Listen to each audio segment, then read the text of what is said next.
Resiliency. We've all heard the buzzword. Everyone is talking about it and how important it is, but no one is really talking about what it really is or how we can cultivate it. So today we're going to talk about resiliency and how we can build up our own. So let's begin by imagining you're going to take a raft trip down a river. Along with slow water and shallows, your map shows that you will encounter unavoidable rapids and turns. How would you make sure you can safely cross the rough waters and handle any unexpected problems that come from the challenge? Perhaps you would enlist the support of a more experienced rafter as you plan your route, or rely on the companionship of trusted friends along the way. Maybe you would pack an extra life jacket or consider using a stronger raft.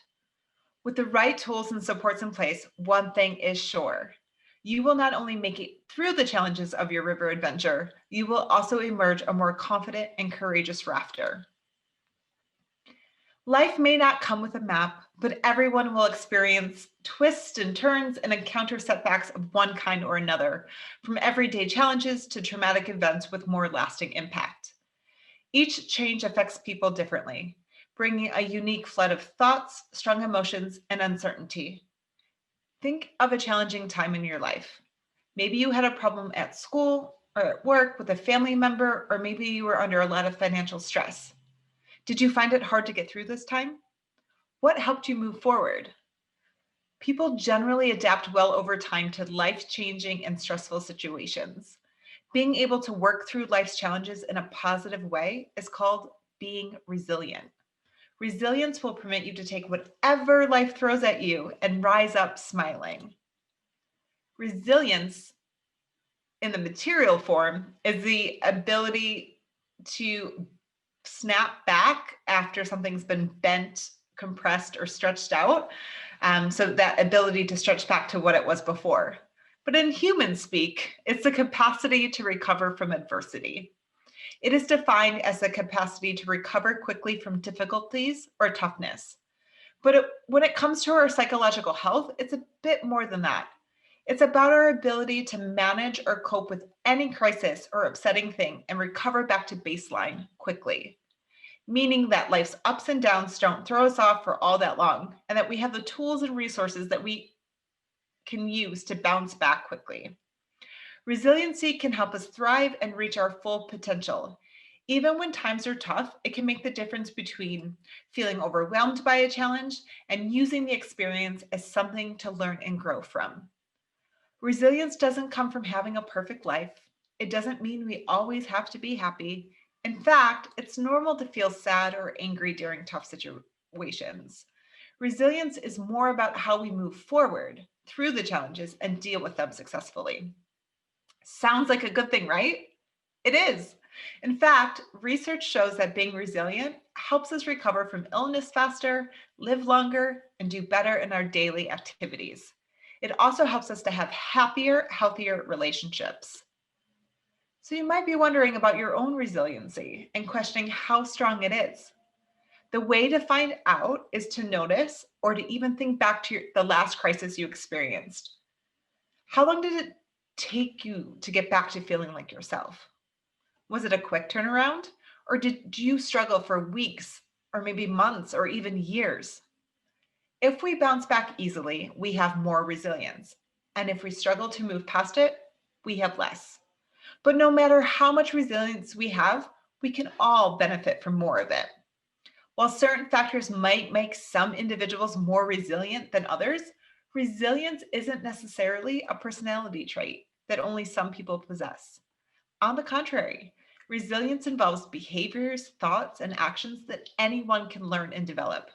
This is good news. We can all practice skills to be more resilient and to help others be resilient too. One of the best parts about resilience is that it's never too early or late to start practicing. Just like building a muscle, increasing your resilience takes time and intentionality. Improving our resilience skills helps protect us against mental health challenges and illnesses in the future. Focusing on four core components: connection, wellness, healthy thinking, and meaning can empower you to withstand and learn from difficult and traumatic experiences. To increase your capacity for resilience to weather and grow from the difficulties, use these strategies. Firstly, you want to take care of your body. Self care may be a popular buzzword, but it's also a legitimate practice for mental health and building resilience. That's because stress is just as much physical as it is emotional. When you're stressed, it can be all too easy to neglect your own needs. Losing your appetite, ignoring exercise, and not getting enough sleep are all common reactions to a crisis situation. Make time for activities that you enjoy. Promoting positive lifestyle factors like proper nutrition, ample sleep, hydration, and regular exercise can strengthen your body to adapt to stress and reduce the toll of emotions like anxiety or depression. By taking care of your own needs, you can boost your overall health and resilience and be fully ready to face life's challenges. You can foster your wellness by practicing mindfulness. Mindful journaling, yoga, and other spiritual practices like prayer or meditation can also help people build connections and restore hope, which can prime them to deal with situations that require resilience. When you journal, meditate, or pray, ruminate on positive aspects of your life and recall the things that you're grateful for, even during personal struggles. Finally, avoid negative outlets to foster your wellness. It might be tempting to mask your pain with certain substances like alcohol or drugs, but that's like putting a bandage on a deep wound. Focus instead on giving your body resources to manage stress, rather than seeking to eliminate the feelings of stress altogether. And another good thing is to develop a strong social network. It's important to have people that you can confide in. Having caring, supportive people around you acts as a protective factor during times of crisis. While simply talking about a situation with a friend or a loved one won't make your troubles go away, it allows you to share your feelings, get support, receive positive feedback, and come up with possible solutions to your problems.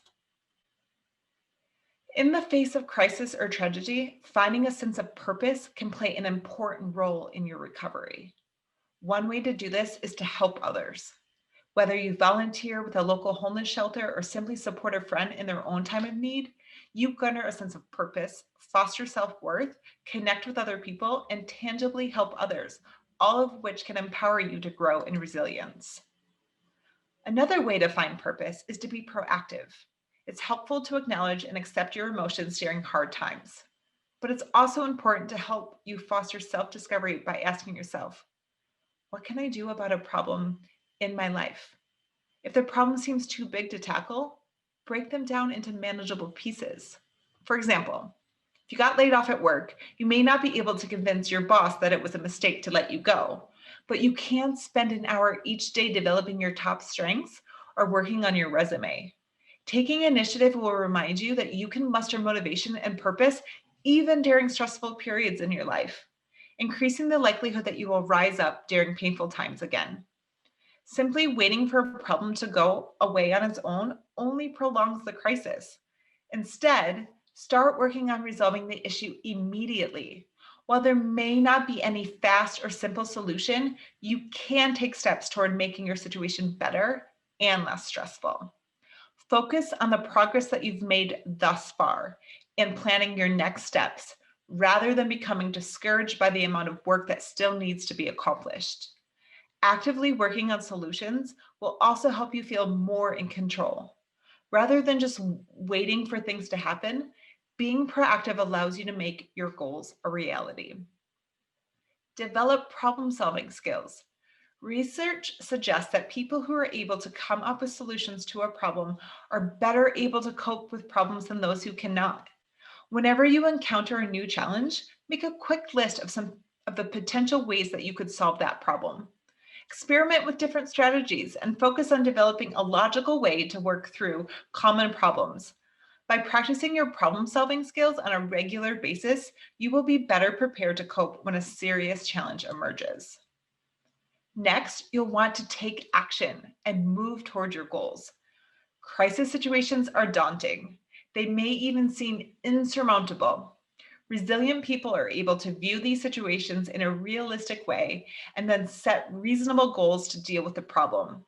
When you find yourself becoming overwhelmed by a situation, take a step back to simply assess what it is before you move forward.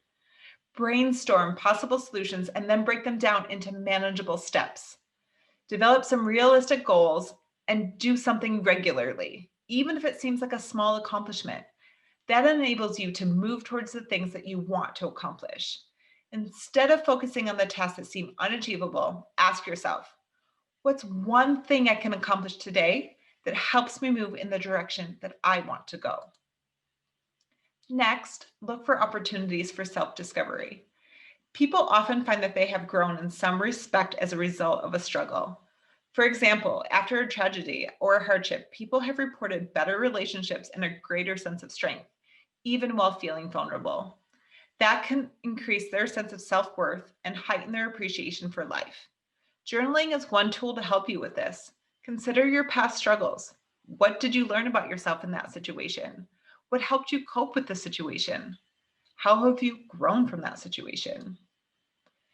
Now we want to consider embracing healthy thoughts. Firstly, by keeping things in perspective. How you think can play a significant part in how you feel and how resilient you are when faced with obstacles. When you're uncertain, your brain distorts how you see things. For that reason, you can't think straight and things can be perceived to be worse than they actually are. This can be attributed to something called the negativity bias. To manage this distortion that uncertainty creates, you can do two things. First, try to identify areas of irrational thinking, such as a tendency to catastrophize difficulties or assume the world is out to get you, and adopt a more balanced and realistic thinking pattern. You can do this by using self-talk, by saying out loud or in your head, my brain overreacts to uncertainty. It is overly negative. Then you might add, not knowing what's going to happen doesn't necessarily mean that something bad will happen. It simply means I don't know. Or if you feel overwhelmed by a challenge, remind yourself that what happened to you isn't an indicator of how your future will go and that you're not helpless. This will reset your brain to neutral rather than negative. Then, if you keep a to-do list, add things to it that you can control. When you add an element of certainty to your day, it can only help you feel more secure. Uncertainty can disrupt your brain, but by using self-talk and controlling the things that you can calm your brain down. You may not be able to change a highly stressful situation, but you can change how you interpret it and respond to it. And we must accept change. Accept that it is part of life. Certain goals or ideals may no longer be attainable as a result of adverse situations in your life. Accepting circumstances that cannot be changed can help you focus on circumstances that you can alter. Flexibility is an essential part of resilience. By learning how to be more adaptable, you'll be better equipped to respond when faced with a life crisis. Resilient people often utilize these events as an opportunity to branch out into new directions. While some people might be crushed by abrupt changes, highly resilient individuals are able to adapt and thrive. Importantly, you will want to maintain a hopeful outlook. It's hard to be positive when life isn't going your way. Staying optimistic during dark periods can be difficult, but maintaining a hopeful outlook is an important part of resiliency. What you're dealing with might be difficult, but it's important to remain hopeful and positive about a brighter future. Positive thinking does not mean ignoring the problem in order to focus on positive outcomes. It means understanding that setbacks are temporary and that you have the skills and abilities to combat the challenges you face. An optimistic outlook empowers you to expect that good things will happen to you.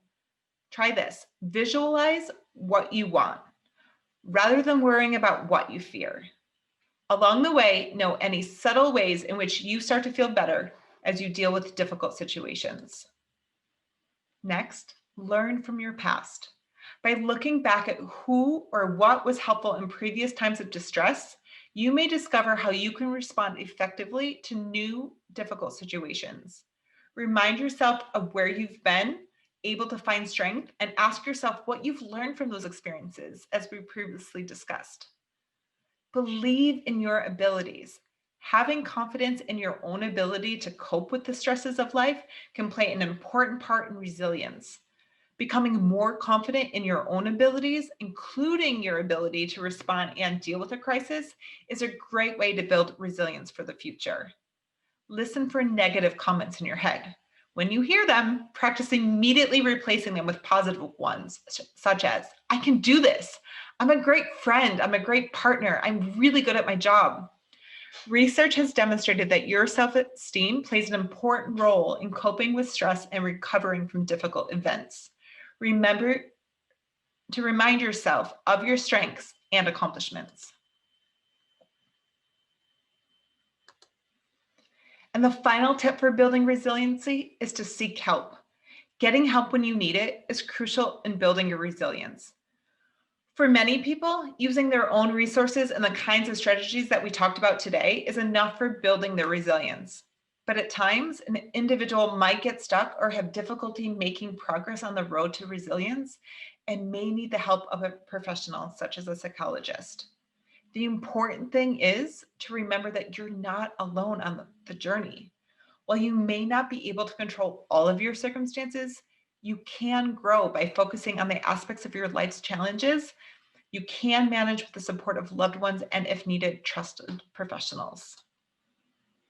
As we noted in the beginning, with the right tools and supports in place, one thing is sure: you will not only make it through life's challenges, you will also emerge a more confident and courageous after each challenge you have overcome. Even if you knew all the tips to build resiliency outlined today, I hope you use this as a reminder to practice your resiliency skills. They will serve you well to have a more fulfilling life.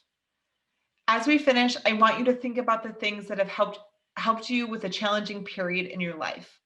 What new things could you do next time that would help? Write these things down so you can go back to the list when you need it. And finally, try one thing this week that you can do to build on and maintain resilience in your life. Thank you.